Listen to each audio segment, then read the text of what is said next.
We are now at the halfway point of season 2. There's 10 episodes in total of this season, and in this episode 5, titled Tilting at Windmills, it's really, really interesting. It's 40 minutes long, and it's kind of action-packed in a way. Finally, some action since, I want to say, the season 1 finale. In the beginning, we see Dwight along with his daughter and his 2 grandsons go to a school to see if these grandkids are going to, go to this school and be accepted and enroll them into school. And the school is just really interesting, really weird. It's relevant to the times of how everything is perceived in the world today and how old school Dwight is with everything, which is such a contrast of difference. It's so hilarious. It's really, really funny. Not only that, we see New York, Chicky, and then you see Vince trying to figure out everything, and it's like, what is really, really going on? And then Vince is trying to kind of make the peace and kind of figures out that Chicky, spoke saying like, yeah, he knows he killed his father and everything, but what is really going on? So basically kind of Vince calls, Kansas City in a way and talks to Bevilacqua and wants to sit down for a meeting, so to speak, or whatever. And Chicky's like, yeah, whatever, we'll figure it out on his own.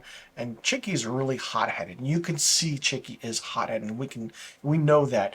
So basically we see Bevilacqua and Vince talking, and then Vince calls Goody for Goody to tell Dwight to set up a meeting, and this is all going to go down in Atlanta, the meeting of the kind of the meeting of the heads or the families, so to speak, to figure out what the deal is. And Bevilacqua's like, if I have this meeting, he's not going to come out of there alive. So Bevilacqua's hot-headed also. So it's like, whoa, what is really happening? What is really going on? Not only that, we have Mitch going to Donnie Shore's auto place. Everything's done. Everything's fine. The kind of business is changing hands, and we all know what's going on. And Mitch and Dwight speak about what's the kind of the name they want to, go into the auto business. And it's like, oh, okay. It's like, what is this part? And then Dwight's like, why don't you write a jingle and make that part of the, kind of the name of the auto dealership. So that's that story happening. And then you see Dwight speaking with Tyson outside of an ice cream truck. And Tyson's like, when are you going to get revenge on Bevilacqua? And Dwight's like, I think I already did that by doing certain things. Tyson is kind of starting up, his one-up where he wants to be more involved in a way, which is really, really good. And then we see Dwight go to the ranch to speak with Margaret Devereaux, Dana Delaney's character, and then Tyson goes up to Armand's like, all right, it's that month, you need your check. He's like, I don't answer to you. So Armand is like the hot-headed bastard who's so annoying, but the character is done so, so well. And then Dwight goes to Margaret, asks her out on a date at a nice new Italian restaurant, and then he brings up Thresher. And she's like, I'm not going to answer that question. He's like, all right, I back up. All right, that's it. We'll just go to dinner. And then Margaret's like, all right, what do you want to know? And Dwight's like, why is he in my business? What's going on? This, and this. And Margaret literally tells him what's happening. As they're discussing it, Thresher pulls up into the driveway. He goes to speak with Armand, brings over one of the horse keepers and everything, and they talk, and then Dwight comes out, and Dwight is just like getting in Thresher's face. They have a tit for tat going back and forth.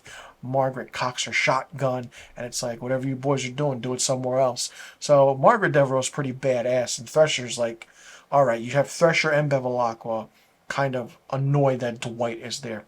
Not only that, we see that Thresher kind of wrangles up the Chinese guys, or now we have a name for it. It's the Triads, as I stated in a few episodes before in my review.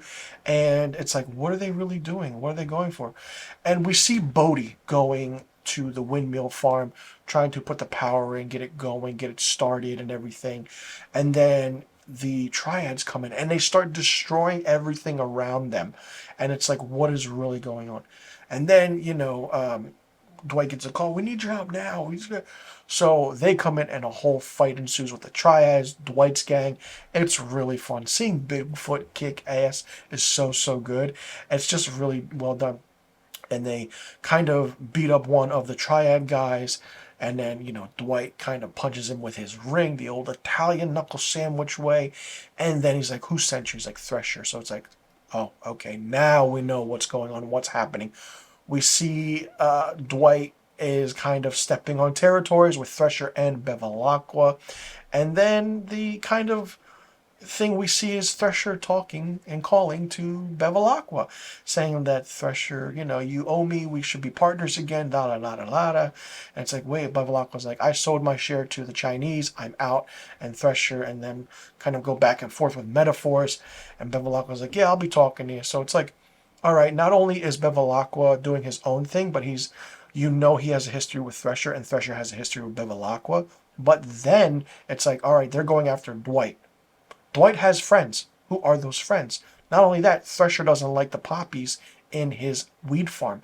But then it goes to things like, all right, and the Chinese guy, the triad leader, didn't know what Thresher was doing. So maybe, just maybe, Dwight will give an ultimatum to the triads and kind of work with them and kind of get rid of Thresher in a way.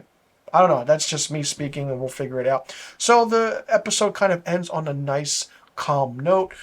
Dwight meets Margaret at the restaurant. They talk. Margaret gives him 3 ultimatums. No work, no politics, no talking about you-know-who, which is Thresher.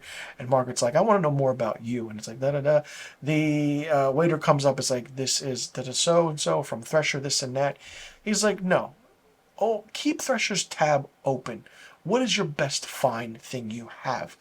And the waiter's like, well, we have a $6,000 champagne bottle. And Dwight's like, all right, give me 2 and send one to the table over there to that nice couple. And it's like, what? It's so funny how it ends. This episode had comedy, drama, craziness, action, and also really, really good, like mundane kind of what's going to happen next. Halfway through season 2, ladies and gentlemen, and fans of Tulsa King and Sylvester Stallone, what will happen next? I mean, it's going to be really, really interesting to see how everything's going to come together, see what can happen.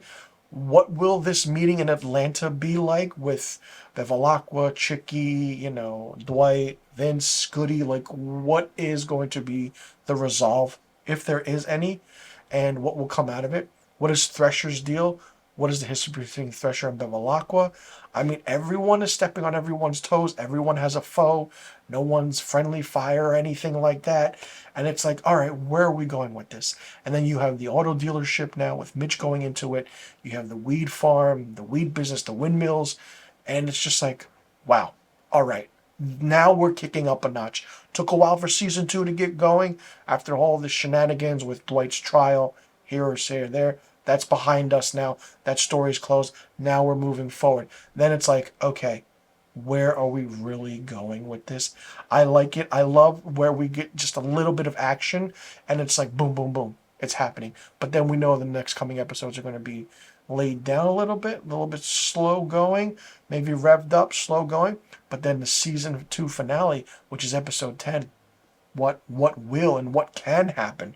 I mean, so many questions still need to be answered. And I know I keep saying that in my episodic reviews of this show, but it's really, really good. And word of mouth is getting this show out there. If you haven't seen Tulsa King starring Sylvester Stallone and created by Taylor Sheridan, with the showrunner being Terrence Winter, check this out. You will not be disappointed.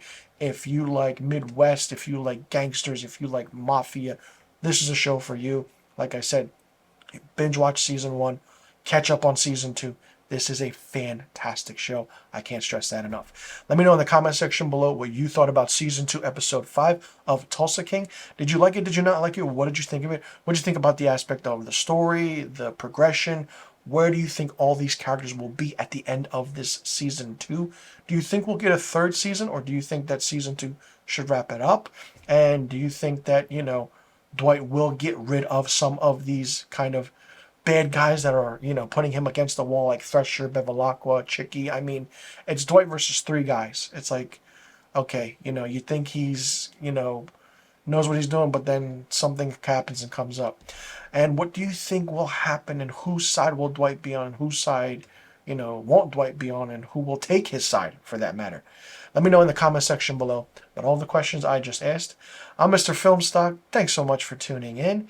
I'll see you all in the next review video. And be sure you tune in next week to my Season 2, Episode 6 review of Tulsa King.